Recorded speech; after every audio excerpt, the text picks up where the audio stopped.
Hi, this is John Bathurst with Compass and Bathurst Coastal Properties here in Manhattan Beach. Cheers.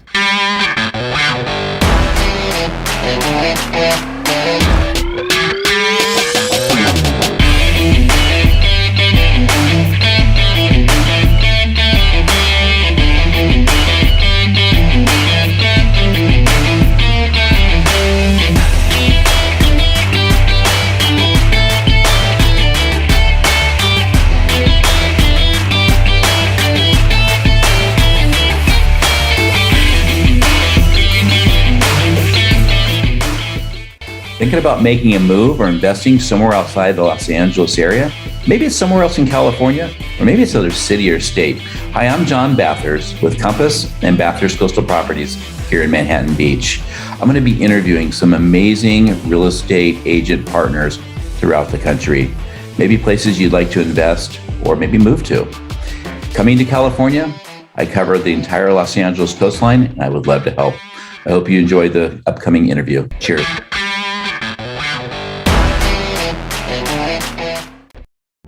Hey, it's John Bathurst with Compass and Bathurst Coastal Properties here in Manhattan Beach, and I'm all set up for another amazing interview with a rockstar agent in New York City. Elizabeth Marks, who is a native New Yorker. You can't say that very often for native anything. Elizabeth is a cancer survivor and thriver, a marathoner, a scuba diver. She is a deadhead of all people. I love it. Married, been in real estate for 20 years, and I'm super stoked to have this interview today. Welcome, Elizabeth. Hi, John. Happy to be here. Oh, so awesome to see you. Wonderful. Thank you. So I have a question for you. In the middle of pandemic, it seemed like everybody was leaving New York City. I mean, I love New York, but some people say, why live in New York City at all? And some people who live in New York City, why would I ever leave? What is going on in the market in New York City? Our market is strong. We are rebounding in leaps and bounds, I really have to say. I mean, the media did portray that people were fleeing, and that wasn't totally the case. We right now do have quite low inventory, and we're rebuilding. Yeah. Well, low inventory, that's a big topic, not only for New York City, but everywhere in this country. So as people are looking to make moves based on now coming to more of the new normal life, what are you seeing happening in the market in terms of people? What are they doing? We're actually seeing a lot of the people who did leave are coming back, whether they need to come back for their business. The offices are reopening, schools are back in business, the mandates are dropping. So we're seeing a lot of that. We're seeing a lot of people who now know they need slightly larger places. So we're seeing shifts like that happening. Do you see a difference in the purchase market versus the rental market? Because New York is a big rental market as well.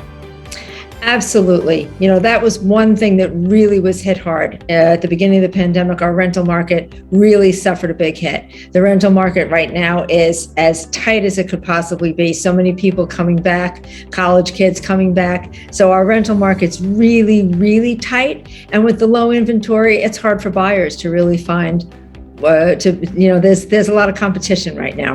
Gotcha. Well, thanks for that. So I love to ask the question, because we love excitement. What are you most excited about in your market right now? Oh, wow. I think the most exciting thing is to see this city reemerge. Broadway's opening, the restaurants are back. We're back. We're back. Not that we were gone, we're back.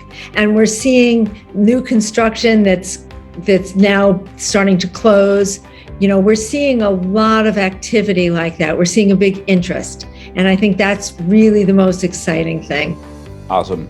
So if somebody was coming to New York, what's the best time of year to come to New York City? See, we're really lucky here. We've got 4 seasons, and every single season is magical. Obviously right now, spring, the flowers, it's amazing.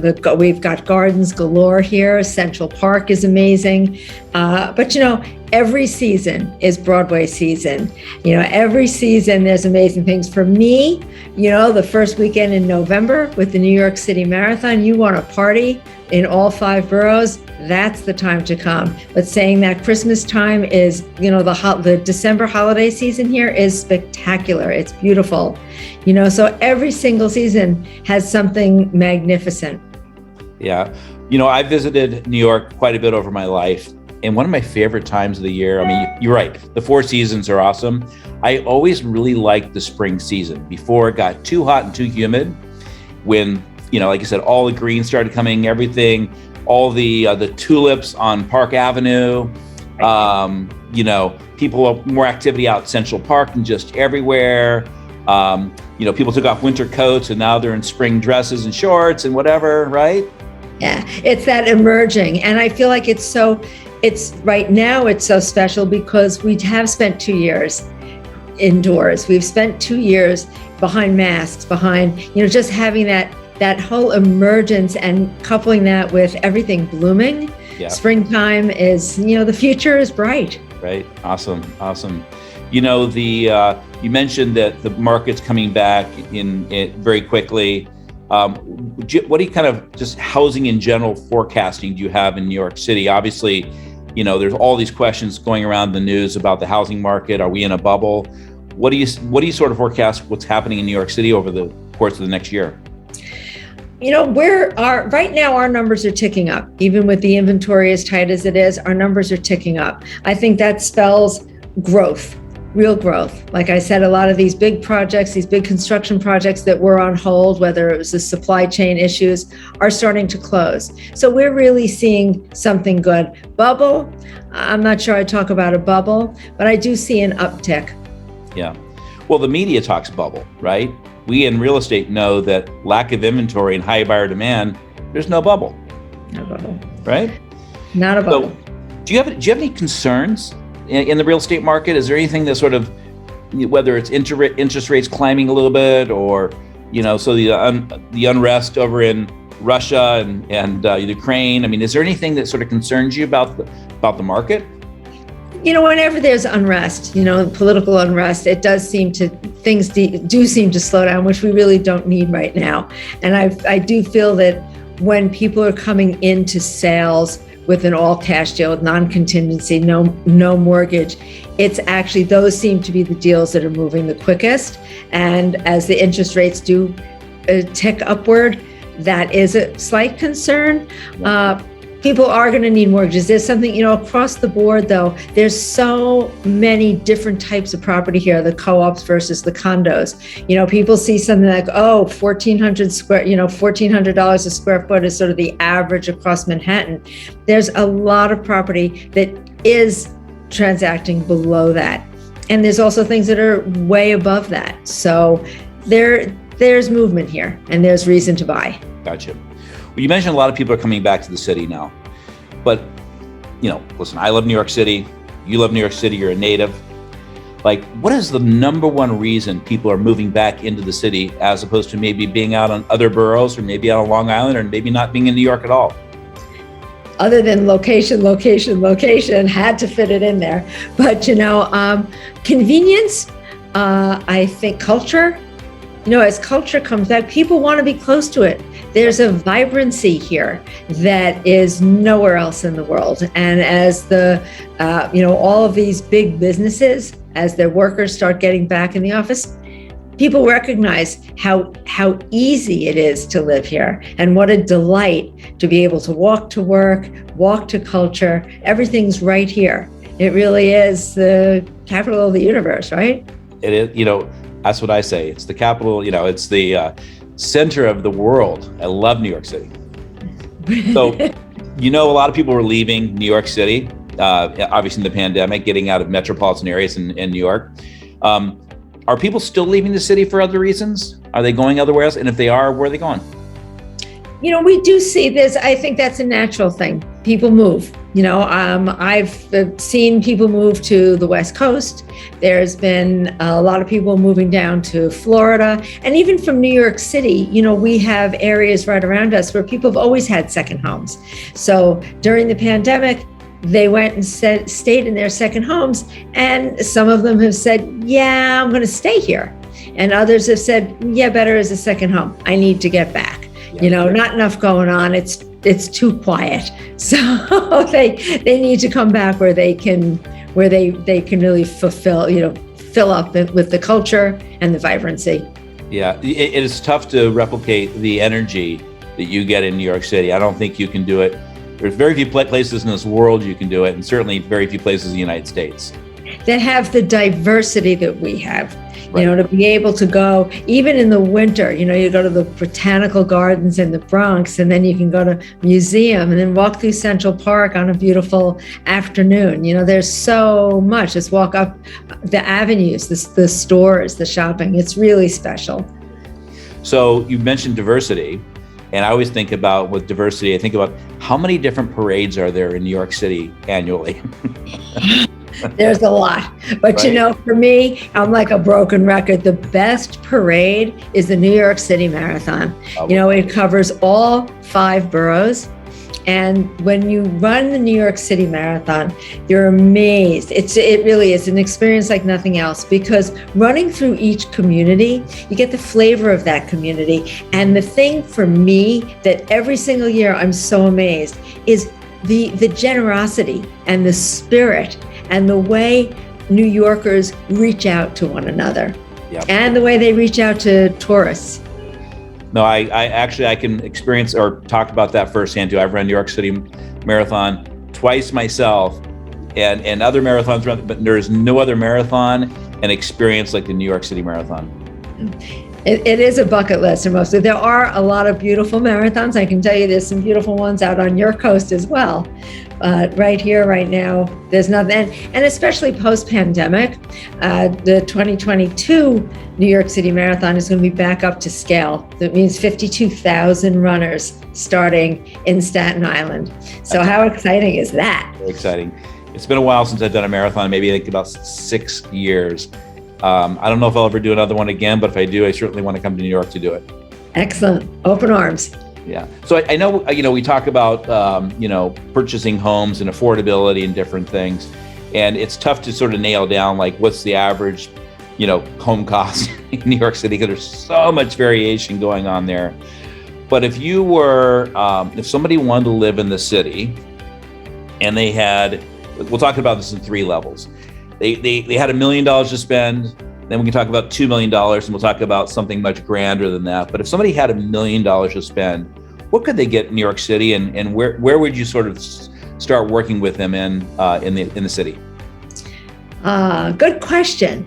And the thing about saying, okay, there's $1 million. So right there is telling me you're probably going to get a 1-bedroom apartment. Very likely, depending on where you're looking, you could move into a 2-bed. Chances are 1 bed in a co-op. Co-ops tend to be slightly less price per square foot than the condos. There's different rules, different process of purchasing. But also it's very important to remember neighborhood, because Manhattan Island, even though it's not that big, neighborhood to neighborhood, the prices change dramatically. $1 million, your best bang for your buck is probably uptown. You move down to the Lower East Side. As you're looking in the Village or Tribeca, it's a much higher price per square foot. And in saying that, though, you can find something in pretty much every neighborhood. I mean, look even further north, and you'll get a much bigger apartment looking up, northern Manhattan. And also, what is it that you're looking to do? Are you looking to walk to work? Are you looking to be close to transportation? And all those things come into play. Yeah. Well, it no matter where you are, it's always about neighborhood first, right? Mm-hmm. But it was just, it's so dense. There were so many variations of homes. It's not like, you're out in the burbs and, you want a 3-bedroom, 4-bedroom, or 5-bedroom home in what area, and it's here, it's not so cookie cutter. No, I think too, the big things here, are you looking for, there are townhouses that are spectacular all through the city. There are also apartments in townhouses. There are some townhouses that have been cut up into, and some of those are even co-op. You can also look, are you interested in a modern, something that's built mid-century, something that's going up right now, what kind of amenities are you looking for?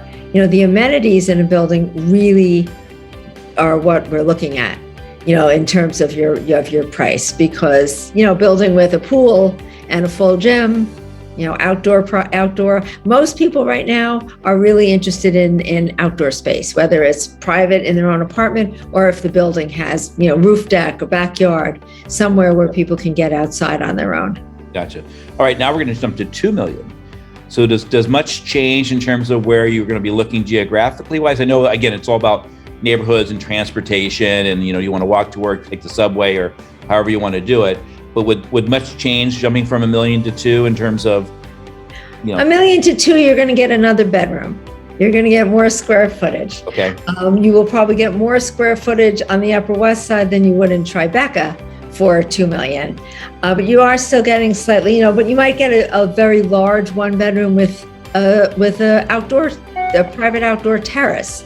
That's a 500 square feet. So it's really looking at the different pieces. It's hard to say, okay, so, 1 million is a 1-bed, 2 million is a 2-bed. And truth, you're going to find 1 million, 2 million, 3 million throughout the city. The city really, there's been a lot of building over the last decade, maybe 2 decades, that really it's, there's a lot. Each neighborhood is offering, there's such a diversity in property. Right. Well, you're on the Upper West Side, right? I am. Right. I'm a homeowner. I bought our apartment here in 1993. So I've been here a while. So when you meet clients, obviously you listen to their needs, but are you sort of favorite the Upper West Side and say, gosh, I want you to be my neighbor? Or is it more about like just really truly understanding all their needs and knowing the city, knowing the island, you might suggest other areas? I would say I really listen to my buyers, because the most important thing is that they're living someplace that says me to them. When they walk out of their door, they feel like they're home. So it's really about helping people find their place. And that's why, being born in New York City, having lived here for 40 years now, post-college, it's really wonderful to spend time in the city. Yes, I'm a specialist on the Upper West Side. I live here. I could tell you, if you said to me, I need 2 rooms looking this way and 1 room looking that way, I can tell you what buildings those are. Right. But I've been in so many buildings in so many neighborhoods, whether I'm listing an apartment or I'm working with a buyer, that I know what the flavors of the neighborhoods are. And that's really the most important thing. Awesome. So let's talk, they got a little bit more money, you got 5 million, you got 6 million, you got 7 million. Does anything change in terms of how we're searching? Obviously, we're gonna get more bedrooms, more square footage. What else changes? The view. The higher you go. Some people really want a ground floor. They want a backyard. Maybe they want a townhouse. For me, though, generally, we're looking at view. We're looking at view. We're looking at outdoor space.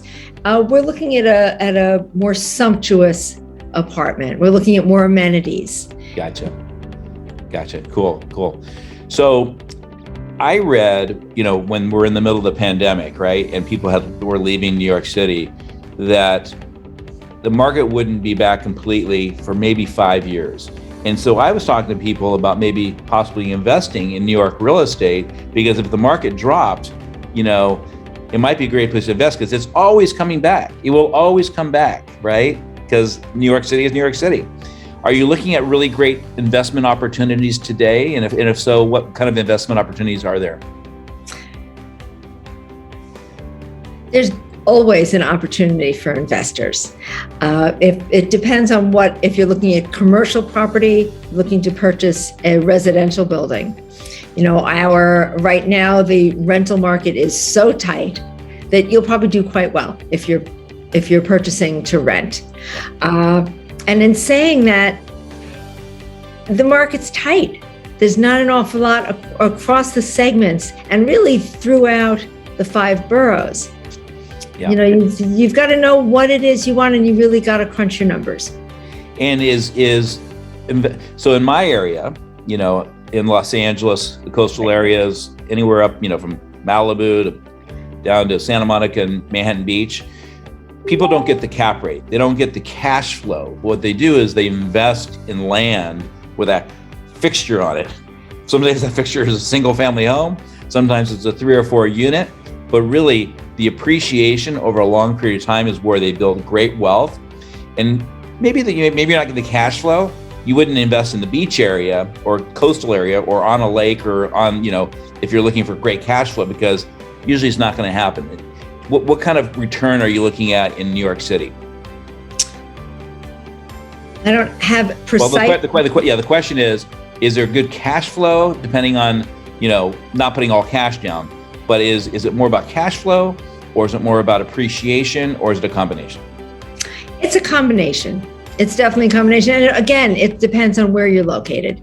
Certainly, and it's what are you looking for? Certainly a building that's got 1 and 2 bedroom apartments in it, you're going to see cash flow. You're going to have rentals, and you're going to have a high turnover, especially if you're near one of the universities. If you're looking for, a very high-end property, it's going to be a little bit slower, but there's going to be appreciation. Yeah, gotcha. I mean, there's always going to be appreciation, but to what level, right? So, I think. Well, if I could interrupt, I will tell you that people really sang. They were. The media really was singing the blues during the pandemic, and we did not have huge discounts on property. Okay. And that was an interesting thing to note, that, people thought, oh, they're going to lose all the value in their home. And in the property they bought here, they bought it as an investment, and it still is. Okay. It's still, even just looking at overall price per square foot of 14, I think it's $14.49 price per square foot. Okay. Citywide. And that's strong. You mean $14.49, right? I'm kidding. Wouldn't that be fun? Bonanza. Year's 1910, and I know. It's crazy when you think about things. Some of these buildings that went co-op in the 80s. And people say, yeah, they bought their apartment for $42,000, and it was like, a classic 6 that's now trading at, 3.5, it's really 3.5 million, that is. So it's quite a huge change we've seen in this city. Well, that's awesome. Well, thanks for clarifying and correcting what the media tells us and what is really not true. So any other things that I sort of missed about New York City, or things you want to share with our audience? Oh, so much. Just come visit, come see, come look at property. I think there's a fear base, and right now we do see a lot in the media about crime, which I also feel is nationwide. And the thing is that when you look at the crime numbers from the 70s compared to now, it would almost be nothing right now. And it's just because the numbers got so low that certain things do stand out. The city is a great place to be. It's a great place to be young. It's a great place to be older. There's just so much for everybody. And it's the jumping off point for just about anywhere. It really is a special place. I completely agree. I think that when people are searching for a great real estate agent, they need to understand the truth of the matter on everything and not what the media tells you, right? So that's why you need an expert agent in New York City like Elizabeth Marks. So if you're thinking about making a move, thinking about investing in New York City, or have any questions about anything to do with New York City, Elizabeth Marks is your gal. Thank you, so Elizabeth. much. Thank you, John. What a pleasure. Always wonderful to see you. See you later. Take care. I hope you enjoyed that interview. If you have any questions or comments, please comment below. And if you like the content, please like it.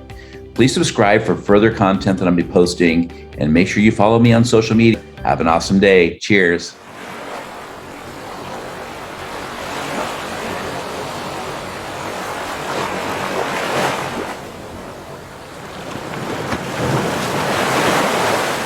Bathurst Coastal Properties.